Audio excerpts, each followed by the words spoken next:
Monsieur le directeur général de la FAO, Excellences, Mesdames et Messieurs les ministres de l'Agriculture, Mesdames et Messieurs les délégués, bonne santé à tous.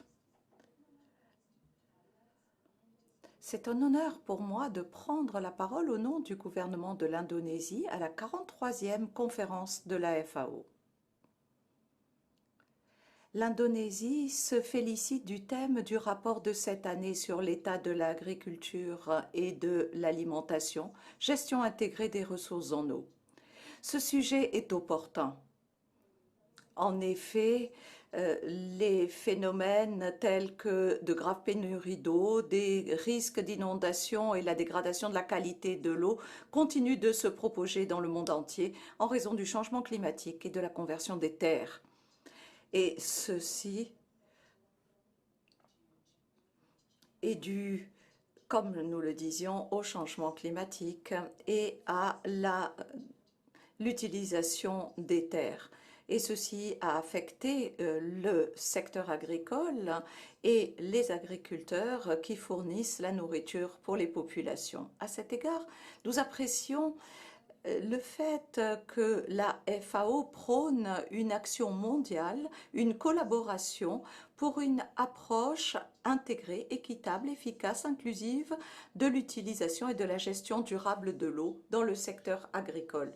Dans ce contexte, l'Indonésie considère que l'accès à l'eau fait partie de la sécurité alimentaire et nous avons à cet égard adopté une nouvelle législation, la loi numéro 17 de 2019 sur la ressource en eau.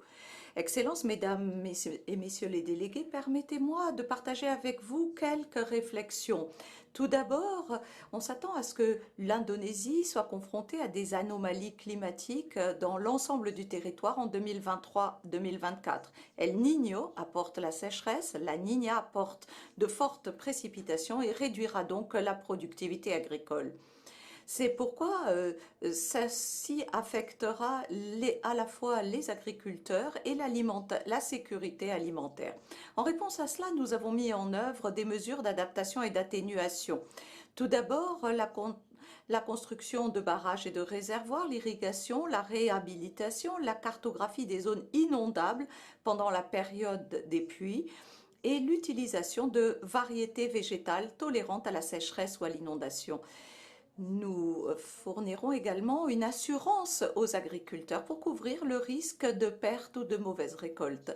Ces efforts ont permis la résilience du secteur agricole dans le cadre de l'économie nationale. En ce qui concerne la satisfaction de la demande alimentaire, nous avons réussi à maintenir un approvisionnement régulier des 13 principaux aliments de base, y compris le poisson, pour 273 millions d'Indonésiens. Deuxièmement, nous convenons que la gestion de l'eau dans le secteur agricole doit être menée de façon intégrée, avec la participation de tous les secteurs et en cohérence avec les autres politiques. À cet égard, il faut souligner tout d'abord l'importance du renforcement des capacités nationales, y compris dans le domaine de la gouvernance et de l'intégration et de la réduction des risques de catastrophes.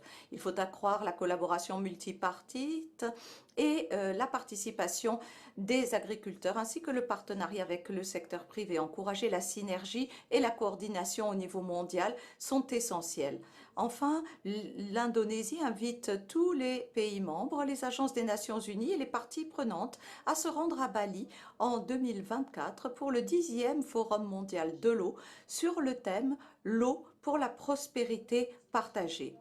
Lors de ce forum, nous devrons poursuivre le débat, renforcer les engagements et les partenariats pour une gestion intégrée de l'eau afin d'améliorer la synergie, pour accélérer le pas afin d'atteindre plus rapidement les objectifs de développement durable. Excellences, Monsieur le directeur général de la FAO, Mesdames et Messieurs, en conclusion, l'Indonésie encourage la FAO à continuer à élaborer des lignes directrices innovantes et inclusives ainsi que de mobiliser des ressources afin d'accroître l'accessibilité à l'eau de façon équitable pour une meilleure qualité et une meilleure sécurité alimentaire, une sécurité alimentaire plus durable. J'espère que nous pourrons continuer à collaborer afin de prendre des mesures concrètes pour assurer la sécurité alimentaire et améliorer les moyens de subsistance de nos populations. Je vous remercie de votre attention.